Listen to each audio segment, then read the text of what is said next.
What's going on, everybody around the world? This is Sonic Mix, and today I'm here to give my review of WWE SmackDown Live for Tuesday, August 23rd.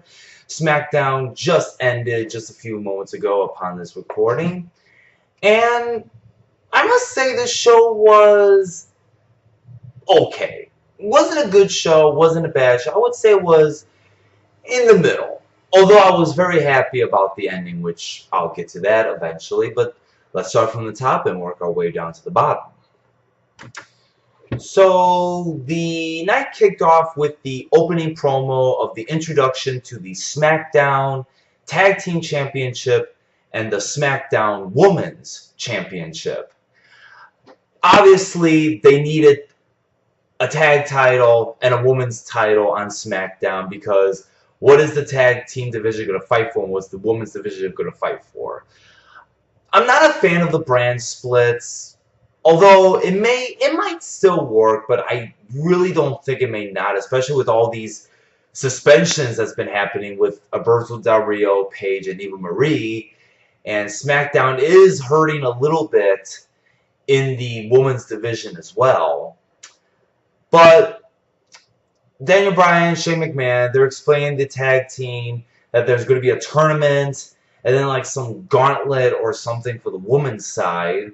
And then Heath Slater came out and he said that he wanted a shot at one of these titles.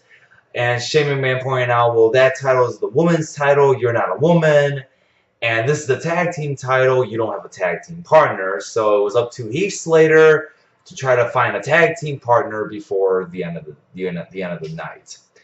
It was just your typical promo, nothing really too exciting, just the introduction to the tag team and the women's titles, which basically they're blue on the inside, white on the outside. I actually like the color scheme as well, but they're basically the identical tag team champions to the ones on Raw, so nothing too fancy. Then went to commercial break, and then the night kicked off with the first match being Alexa Bliss versus Becky Lynch. I thought this was a okay women's match to kick off the show. Nothing fancy, nothing out of the ordinary, just kind of a generic women's match, but better to an extent. Becky Lynch picked up the win with the arm breaker, or the disarmer, excuse me, and got the submission win, and I believe Becky Lynch will be moving onward. I'm assuming this is going to lead to Becky Lynch against Nikki Bella at Backlash, which kind of seems to be the direction they're going with. Okay match. I give it a 2.75. It was alright. Like I said, it wasn't anything out of this world amazing. It was alright. Up next after that was the Ascension versus the Usos. This was alright. Nothing too fancy. Kind of boring at some points. I find it sad in a way how the Ascension... Now, I don't know the Ascension too well. I actually began watching NXT last year after WrestleMania 31. And I've heard good things about the Ascension, that they were really good in NXT. They were the longest reigning NXT champions down there, and to be put in a match like this and to be put as literally jobbers, that's a big time demotion, as I like to say. Usos pick up the win. Nothing too fancy out of this match. I give this maybe a 2.25. I think that's the best I'll give it.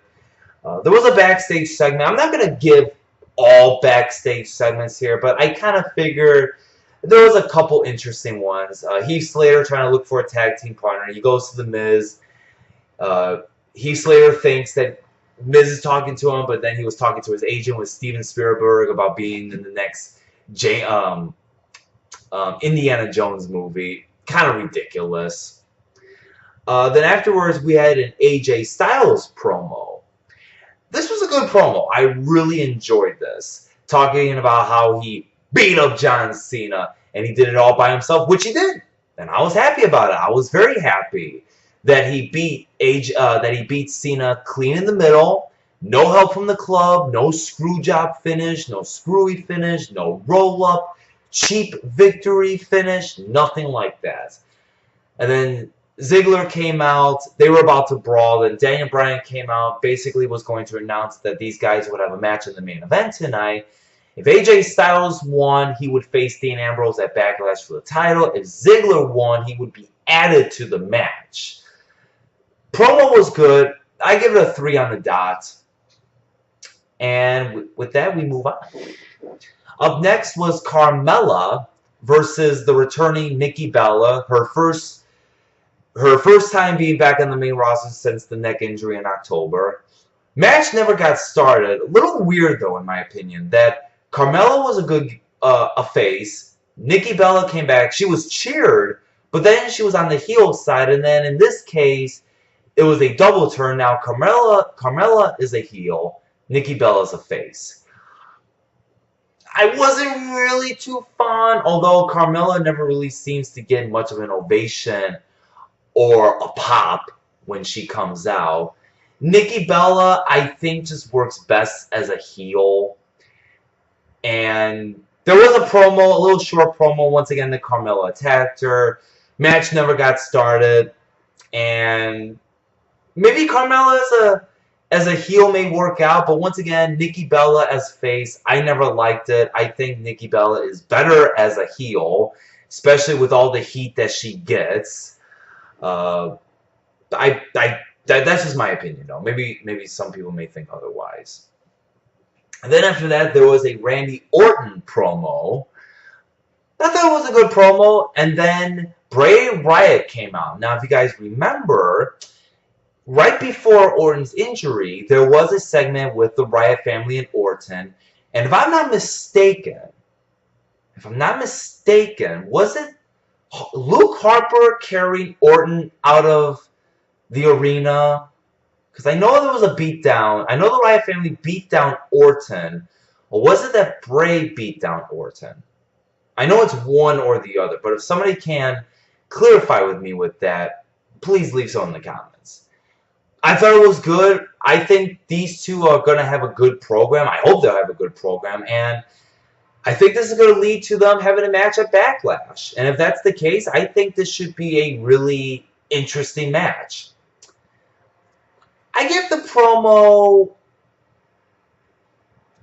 a 2.75. Like I said, it was good, but not like great. Maybe like an okay at best. Okay, good. 2.75. Maybe a 3 on a generous note. Up next was American Alpha versus Breezango. This was basically a dominance performance match for American Alpha. Although Breezango got its fair shares here and there, especially with Tyler Breeze with the super kick, where I believe it was Jason Jordan who was pinned between the ropes on the turnbuckle and gave him the super kick with the head down up to the turnbuckle.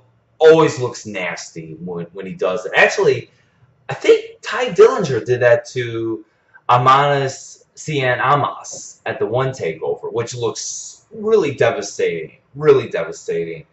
The match was actually fine. I was actually quite intrigued by it, but once again, this was basically American Alpha moments for this match. I give it a 2.75 out of 5. And then finally, the main event, AJ Styles versus Dolph Ziggler. Really good match here. Love some of the moments in this match. Some very close near falls. Mostly on Ziggler's end. Well, Ziggler giving it to AJ. Especially the one part where, I forgot how it went. I think AJ was going for, I don't know if it was like a clothesline or something, but he missed, bounced off the rope. Ziggler hit him with the zigzag. I actually thought for just a little second that Ziggler was going to win. And I thought right away, oh my God, this would be so stupid if Ziggler beats AJ, especially when AJ just came off the biggest win in his career against Cena. But thankfully, very close near falls, like that much. Not much indeed. But AJ Styles retaliated, hit Ziggler with the Styles Clash, gets the count 1, 2, 3. Then there's a little tiny segment with Styles against Ambrose. I love the fact how Styles basically just took the headphones out of Ambrose's head, which also Ambrose was doing some commentating with Renato, JBL, and Otunga. and then they basically had a stare down, and they walk away, and that's how the show ends. 3.5 out of 5. It was a really good match. I would highly check it out if you guys ever get the chance to. Overall, once again, this was an okay SmackDown. With the battle between Raw versus SmackDown, I have to give the win to Raw. I think because Finn Balor having to relinquish the title, the rackets that was going on to see who would be in the Fatal 4-Way, and I thought the matches on Raw was good, although it's 3 hours compared to 2 hours. Although I know a couple SmackDowns before SummerSlam, I thought SmackDown was better than the Raws, especially with the 3 hours. But this time, I would have to say Raw just edges SmackDown. Maybe not by much, but it edges it. Overall, I give this SmackDown show a 2. No, not a 2. God, that'd be bad.